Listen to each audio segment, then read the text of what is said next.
Kadangi daėdė garažo reikalai, nusprendėm važiuoti su mergina atostogų. Pažiūrėjom, kur šilta, faina ir pigu, radom Maltą. Susiradom bilietus, nukeliavom į vietą, susiradom dušmaną, bet dušmanas kadangi nešnekėjo, todėl pradedam savo kelionę su blūdinimu paieškose link viešbučio, kadangi jis mūsų nuvežti nesugebėjo. Viešbutį radom ganėtinai nesunkiai, apsiriko tik ant poros skersgatvių, nusimetėm daiktus, viską pasidėjom ir nusprendėm išeiti į miestą pablūdinti. Vaizdas kaip ir fainas, tačiau aplinkui pilna visokių dykaduonių, kurie siūlo savo paslaugas, kai kurias ganėtinai logiškom kainom, kai kurias nesąmoningai. Ir tuo momentu užsirovėm ant čigono su arkliuku. Čigonas travino pervažiuoti su arkliuku, su karieta, kad mus paveš. Pradžiai labai skeptiškai tai žiūrėjom. Pasiderinom kainą, tipo už 20 eurų jis mus praveš. Realiai tuos 20 eurų į balą išmetėm. Pavežė daug dievę 5 minutės. O laimingas koks buvo. O džiaugiasi, o prilinkėjo visko. Kur tu laimingas nebūsi, kai už 5 minutės vatsoko iš mūsų nulupai.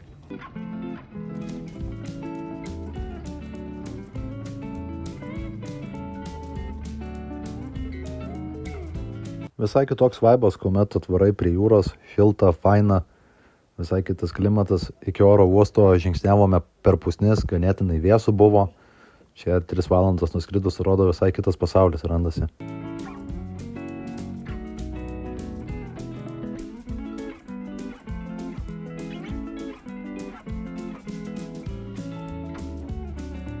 O štai ir viešbutis.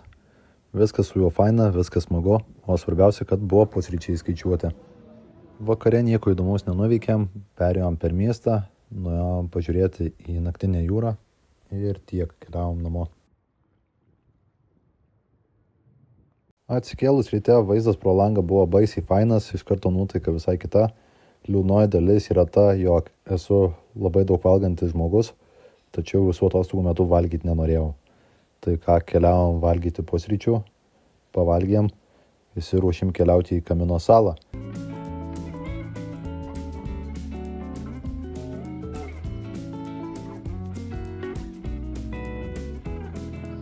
Iš Kamino salos persikėlėm į Mėlynąją lagūną, viskas žiauriai faina, paragavom anasinį kokteilį, panai baisiai patiko, manęs nesužavėjo, ties tuo ir baigėm ginčą.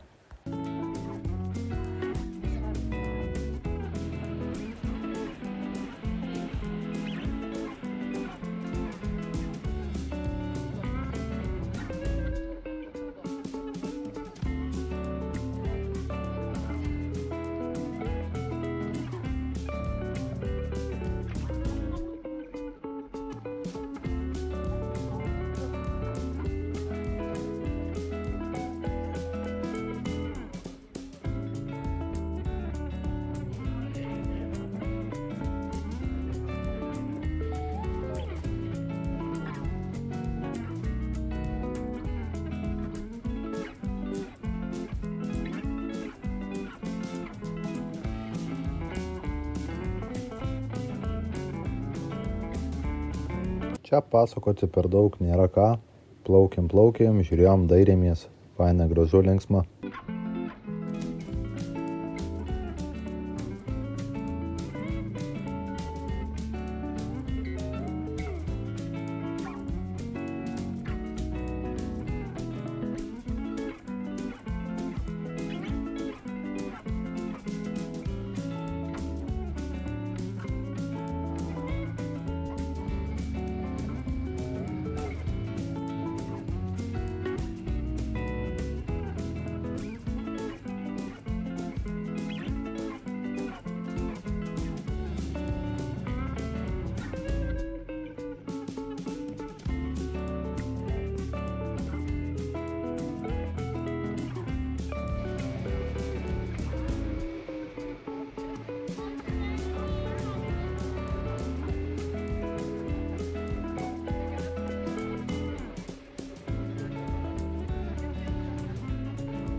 Čia nufilmavau Mazda 323F, nes pas mus Lietuvos keliuose jos jau išnykusios, tai bent Maltoje galime jas pažiūrėti. Na, mes lietuviai esam tokia tauta, kur mūsų iš tikrųjų visur pilna. Net ir Maltoje atostogavom, sutikom keletą lietuvių, su kuriais susišnekėjom, susibendravom. Ir tada tų momentų prie mūsų pribėgo Dušmanas. Dušmanas pasiūlė mus visus pavėžėti už gerą kainą, aprodyti visas lankytinas vietas. Na, prisiblatinom prie jų, sutarėm ir pakeliavom.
Čia yra druskos kasyklos, kuomet vanduo pakyla, užlieja šitas ertmes, o vasaros laikotarpiu saulė iškaitina vandenį, palikdama tik tai druską.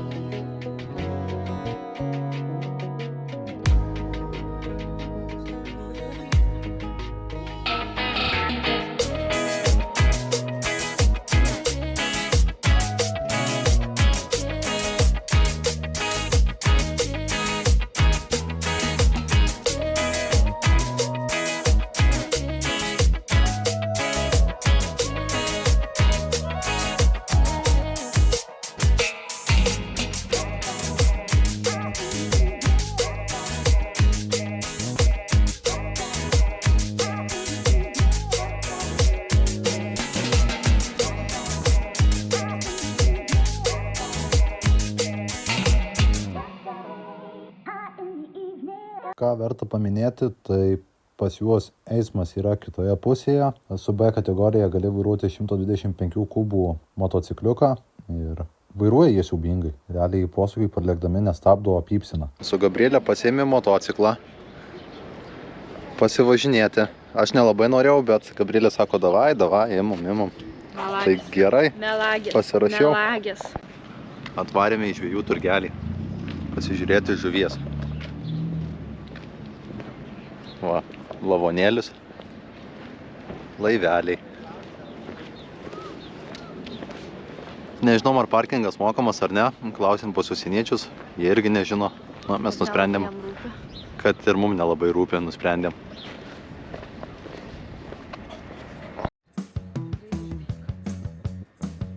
Net jau gal per jais būtų paprašę, žinai. Mes filmuojam. Dangus nėra toks niūrus, kokį man per ekraną rodo. Žinokit, čia visai faina. Aišku, ką aš čia kalbu, tai vis tiek užmutinsim tai. Galiu pasakyti visas paslaptis. Pavyzdžiui, žemė yra apvali.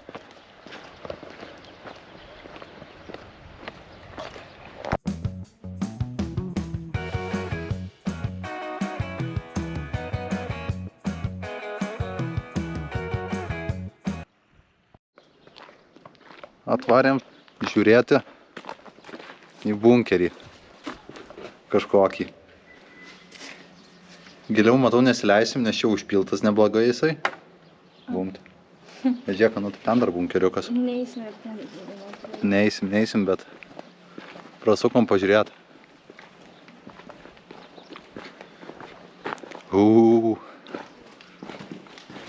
Ai, tai čia kad ir viskas, žinok, baigėsi.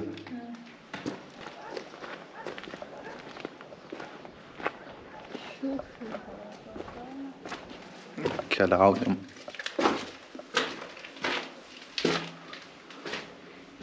Ne, viskas. Ir čia baigėsi bunkeris.